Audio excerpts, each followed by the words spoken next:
Good afternoon, everyone. I'll be presenting my paper on role of hyperreflective dots in OCT and how they prompt a change in treatment. The three great bugbears for any retinal physician are ARMD, retinal vein occlusion, and DME, with patient constantly asking, "Doctor, how many more injections I might be required?" Well, there is no definitive answer, but how do we tackle this question? I present a case of 65-year-old female who is diagnosed with polypochoroidal vasculopathy with she had a massive NSD and intraretinal cystic changes. She received an anti-VEGF with disappearance of intraretinal changes with reduction of height of NSD. However, the cycle keeps on repeating. She received at least 6 to 7 anti-VEGF injections. However, after one intervention, there was a sudden prompt change. We can see that the entire NSD has disappeared along with intraretinal changes. At this point, the patient had received an injection of anti-VEGF and a steroid implant. So we had then closely evaluated the OCT. Then is there anything which we can observe? Here we notice that the patient had hyperreflective dots, and in this case, the patient had responded well. So we analyzed 201 patients, 201 eyes who had received intravitreal steroid implant over last 1 year, out of which 23 were secondary Ozurdex patients. That is, they had already received anti-VEGFs in the past, but responded after addition of the steroid implant. And we noticed out of 23, 10 had hyperreflective dots, and in 13 cases there were no hyperreflective dots. So what are these hyperreflective dots? These are scattered punctiform hyperreflective lesions which are seen in any layer of retina but predominantly around fluid pockets. They are not seen in any fundus photography or fundus fluorescein angiography. They are identified only on OCT. They are seen in several diseases. So here in the above frame we have an image which is showing an hyperreflective dot, the size of which is less than 30 micron, and there is no back shadowing. In the down frame, again we see hyperreflective clumps, but there is a back shadowing. This is basically an hard exudate clump. So how do we differentiate them? Hyperreflective dots tend to have reflectivity similar to nerve fiber layer, and we at our center have a TopCon DRI machine in which there is an enhanced vitreous visualization mode where it is basically a gain mechanism of ultrasound. We can reduce the reflectivity, increase the reflectivity. Here in the left frame above, we see at -4 hyperreflective dots are visible, but at -5 they disappear.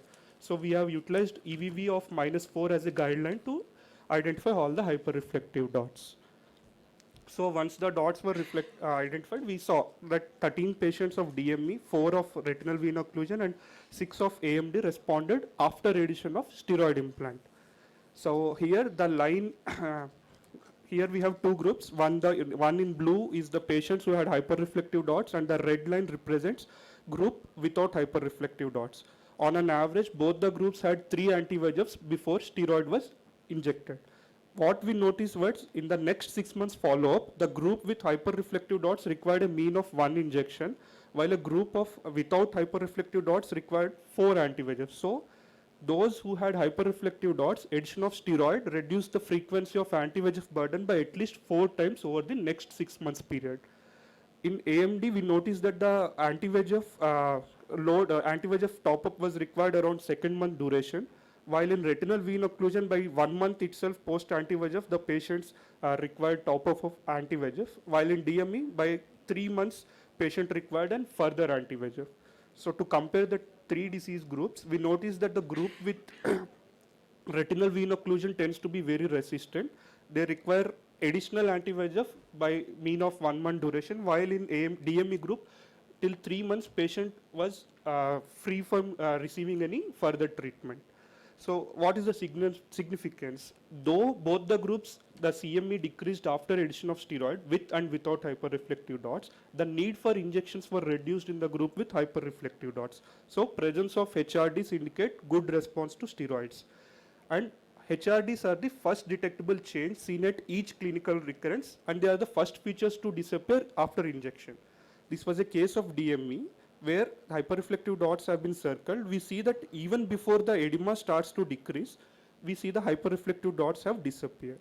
Similarly, a case of polypoidal choroidal vasculopathy, where the SRF has disappeared by visit 2, but the PED has collapsed only by visit 3, but the hyperreflective dots have started to disappear before that. So what is the limitation? It was a retrospective study with a smaller sample size. So we were planning for a multi-center longitudinal study, which is still ongoing. The take-home message is hyperreflective dots in OCT are biomarkers of inflammation. Look for them closely. These indicate better response to steroid. So addition of a steroid implant will help for the beneficial outcome and reduce the frequency of add-on anti-VEGF injections. Thank you. Doctor, have you considered autofluorescence in these cases? Autofluorescence, no. But No, because you said clinically it was not visible. So, and you have seen only on OCT. ma'am, the size So is could around that have given you some evidence? the accepted definition is the lesion, the hyperreflective dot is between 30 to 50 microns. And even with high resolution, I doubt on autofluorescence if the hyperreflective dots can be isolated separately. But still, I will have a look at all these images. Two questions. The first one is, did you separate the zone in which the hyperreflective dots were there? So actually, they are like, the problem was they can be seen in any layer. So this was a retrospective study where we have already given it and we have analyzed. Now the prospective study, we are taking only the perifoveal area and we are involving only the outer nuclear, outer plexiform layer. We are targeting 100 microns on either side of fovea and trying to come up with a number. And secondly, do you think that this study can be used clinically Yes, to sir. prognosticate the number of injections that may be required? Already there has been one foreign internationally accepted paper where they have classified number of hyperreflective dots less than 10, 10 to 30, more than 30. So, and though that was also a small sample size, it will, maybe in future we can come up with a correlation. Have you correlated with the duration of the disease or duration of the Ma'am, macular edema which presented, which causes these hyper-reflective dots, and that two different diseases you have taken? Ma'am, they can be present even at baseline. So in the prospective study, we have included treatment naive, ma'am. In this retrospective study, they had almost all, not all, many of required 6 injections at least prior to the switch. All your retrospective data actually suggests that you can have hyperreflective foci in any of the layers starting from the Yes. They're also available even in case you have a PED, and you can have inside the PED, you can have these hyperreflective dots. Yes, sir. Even in Correct. So the inference that I actually understand is that these are inflammatory foci. Yes, sir. And they respond to Addition of a steroid treatment. implant. Now the question that I'm asking is, when you're doing a prospective study, how do you actually do the subgroup analysis, those which No, are sir. In ONH prospective and- study, we had taken only AMDs. Achha.